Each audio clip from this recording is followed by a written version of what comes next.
Welcome back everyone. Quickly, let's continue our discussion on HTML style guide. And right now we'll be discussing about the HTML head element. Omitting head elements, is it possible? The HTML head tag can also be omitted.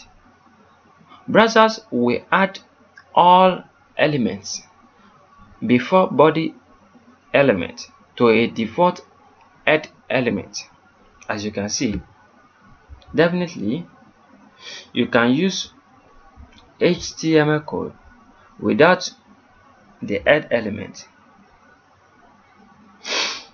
However,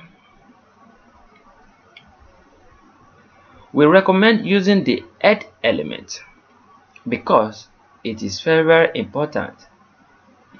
Because inside it you can have your meta tags, your title tags, your icon tags, your links tags, so that to arrange your code in reasonable ways. I think it's enough. Let me show you how it goes in our document. As you can see, inside our head element, I'm having my title element.